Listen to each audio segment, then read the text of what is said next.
We have these images of Syria because of the work of journalists like James Foley. The Global Post correspondent had just finished reporting on the intense fighting in Aleppo last November when he was kidnapped. From that day until this very moment, we have not heard from Jim. We've had no communication from the kidnappers, no ransom demands. Global Post CEO Phil Balboni says Foley is one of 5 American journalists now being held captive in Syria. But he admits having few clues to Foley's whereabouts. The Syrian government has denied, even at the highest levels, President Assad himself, that Jim is being held by the government. We could find no credible evidence that he was being held by one of the jihadist groups. So we know more than we can say, but that's where things stand right now, and the investigation is still very active. In the months following Foley's capture, Global Post pulled out of Syria. The risk to Western journalists had become too high. Balboni says the lack of accurate reporting only compounds the tragedy in Syria. These stories need to be told, and I know that's what motivated Jim. I mean, he really loved the Syrian people as he loved the Libyan people, and he wanted the world to know the suffering that they were undergoing. As for the kidnappers' motive, Balboni says he can only speculate. They don't seem to have a plan for what to do with them. Matthew Schreier, who was the American journalist who was held by al-Nusra, he was kidnapped on December 31st of last year, and he escaped in July. It was his belief that there was no end game for them. They didn't intend to release them. They didn't need money.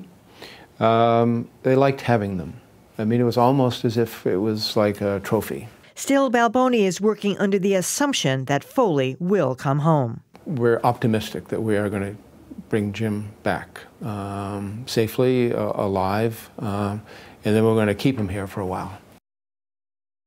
That is encouraging that they're so confident, John, that he's alive. There's a little plaque right near Phil Balboni's desk, and it's from the entire family of James Foley the last time he'd been kidnapped in Libya, and they were also grateful for him being able to bring him back. And now it's a painful reminder to Phil every day that he's missing again.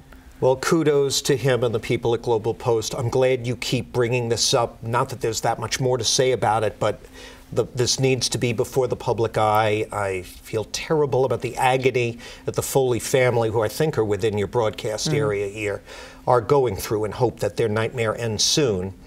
I'm going to edit myself and not say what I really think about the thugs who are doing this, and what Balboni just said about their possible motives is especially chilling. It's animalistic. But people need to understand, I've said this before, I'll say it again, how important this kind of journalism is, and that journalists do have access to these areas. By the way, how's it going with the search and for and destruction of the chemical weapons in Syria? We don't know, do we? In part because of the intimidation and oppression of people like Foley. Just to follow up on what John said, I remember, I think when Foley was first captured or taken prisoner, doing some work on this for Beat the Press, and watching some of the videos that he had gotten from Libya and from Syria. And I would urge anyone watching Beat the Press to go back and watch these videos, because it's really easy. You know, we've been hearing about Syria for months and months, and we hear that, you know, the scale of human suffering is really huge and just getting worse by the day. And it's easy to become inured to that. And you know bad things are happening, but it doesn't really hit you on an emotional level. And I guarantee if anyone goes back to Global Post website and watches some of the video that James Foley got in Syria, you will have driven home to you in a way that you have not before just how ugly what's going on there is. So yeah, people should go take a look, and I hope he gets home safe.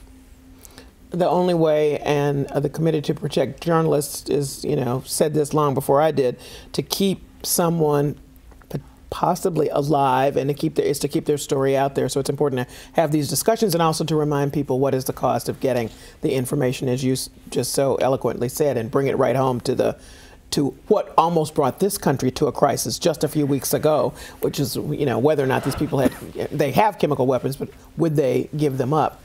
So this kind of reporting is very important. It's also very expensive. And I just want to point out that in so many great news organizations have been forced to cut back on even getting close to areas like Syria. Not even talking about going into Syria, just because it's expensive. And this is a good reminder of how important the information is and why it costs money, and the fact that we have to continue to call out his name so that he's not forgotten. I join all of you in just being in finding it chilling what Phil Balboni had to say about no motive, no demands, no information.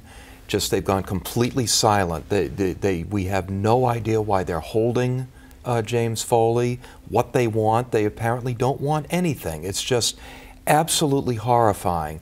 One of the things that struck me as well about this too is that when people think that the United States ought to intervene in Syria in some ways, you know, it's such a complicated mess that we could very well find ourselves intervening on the side of the people who are holding James Foley. Do we know what if anything, our government's doing with well, regard to the Foley case? Phil didn't want to tell us everything, Okay. so we'll leave it at that. But I'm sure there has been some involvement. He said, according to the producer, they're happy with their assistance.